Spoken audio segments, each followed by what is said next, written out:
Hello everyone, welcome back to my channel. That's me, your English instructor Riaz Ishan. Hope you will be okay and enjoying your life. Well, today once again I would be talking about the most important topic of English grammar, that is all about present perfect tense. That what is present perfect tense, right? Because many students have confusion. They don't know how to use present perfect tense and where to use a present perfect tense.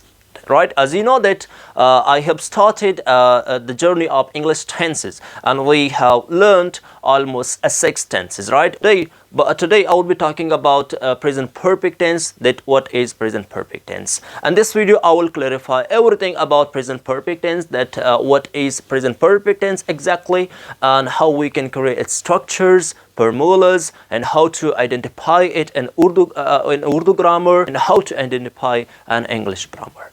I will clarify everything in this video. So let's get started.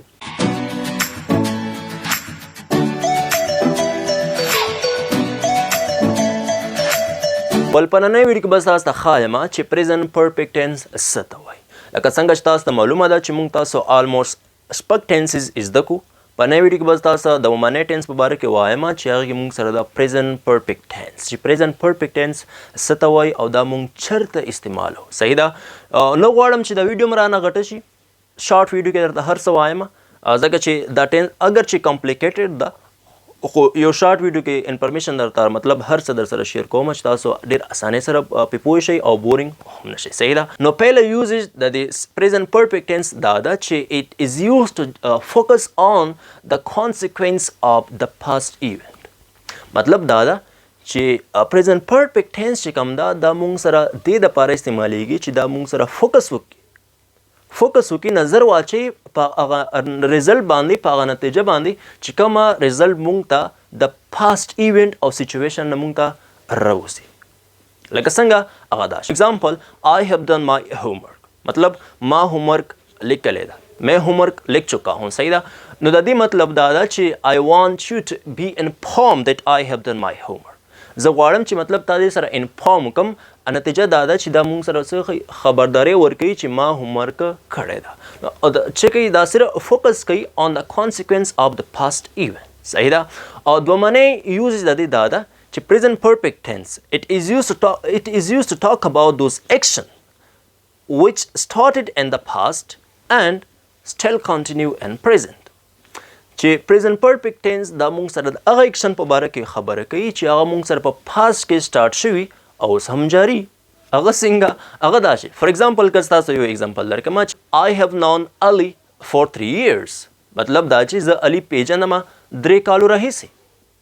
مطلب دا دی دا چې زه علي پیژنم د 3 کالو راهیسې. مطلب دا چې زه اوس هم پیژنم، سٹارټ شوی په پاست کې. صحیح ده. 3 کال اوس هم پیژنم، سټل کنټینیو ده، پیژنم. صحیح ده. او بل استعمال د دې دا ده it is used to talk about life experience. What does it mean? It means that چې هغه څه چې موږ تاسو یو ځل کړي او دوباره یې کولی شو څه استعمالو present perfect tense. فار ایگزامپل تاسو ته ووایم چې I have been to Canada، یا فار ایگزامپل I have gone to Canada. میں کینیڈا جا چکا ہوں 3 times, right?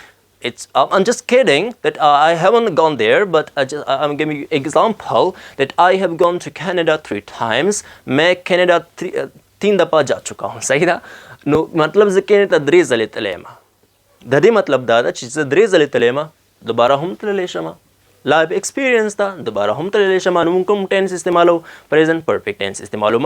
مطلب مو دا ده چې تاسو به د ډیفینیشن د دې یوزیج باندې پوه شئ، بیا present perfect tense استعمالوئ. اوس راځو چې هر کله تاسو غواړئ چې لکه تاسو ته ما ویلي چې هر کله تاسو یو ټینس پیژنئ نو 3 څیزونه ورته مست دي. هغه دا ده چې تاسو د دې ټینس چې هر کله مطلب اردو نه جمله اړوئ انګلیش ته، نو د دې اردو جملې آیډنټیفای به څنګه چې مطلب موږ د اردو جمله وپیژنو او انګلیش ته واړو. او دویم د دې هیلپینګ ورب او دریم د ورب فارم ده. صحیح ده. د ورب فارم چې موږ سره د ورب کوم یو فارم پکې استعمالیږي. نو د آیډنټیټي په اردو جملو کې دا ده چې د دې اردو جملو په اخره کې به راغلي چکا ہے، چکی ہے، چکے ہے، لیا ہے، دیا ہے، کیا ہے، ہو وغیرہ دا پکې راغلي. صحیح ده. د اردو په جملو په اخره کې. او د دې انګلیش چې مطلب هیلپینګ ورب چې کوم ده چې د ټینس کې موږ سره کوم یو هیلپینګ ورب استعمالیږي هغه موږ سره ده هیز او هیو. هیز چا سره استعمالیږي؟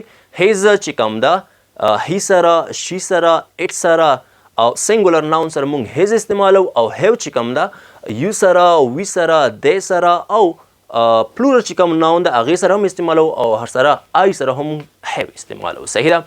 او helping the word form چې کوم ده دې کې د tense کې مونږ سره د word form هغه past participle دا مطلب مې دا ده چې third form of the word مونږ په دې tense کې استعمالو. په دې present perfect tense کې مونږ د word third form استعمالو. صحیح ده. ازو د دې positive statement دا چې مونږ څنګه کولی شو چې د present perfect tense positive statement هغه جوړ کو ساز کو. صحیح ده. ډېر آسان ده simple. پهله subject راځي دوه معنی helping verb راځي درې معنی past participle I mean to say verb third form right بیا object راځي بیا dot راځي. For example, I have done my homework. We have finished our assignment, right? These are the example of positive statements, right? Negative statement there hum easy da subject razi bia his or have razi bia not razi bia the word third form razi bia object razi or bia dot razi. Simple example, we have not completed our assignment. We have not gone to school. We have not taken the dinner. We have not taken the breakfast, right? So these are the example of negative statement. So نو امید دا چې تاسو په دې ټینس باندې پوه شوي انټراګیټیو هم ایزي ده او WH کوېشن هم ایزي ده. امید لرم چې تاسو په دې ویډیو باندې پوه شوي او که چېرته دا ویډیو خوښه شوي لایک کوئ هم د سره شیر یې کوئ او که په دې چینل باندې نه وي so you are requested like usual please subscribe it, right? So thanks for watching.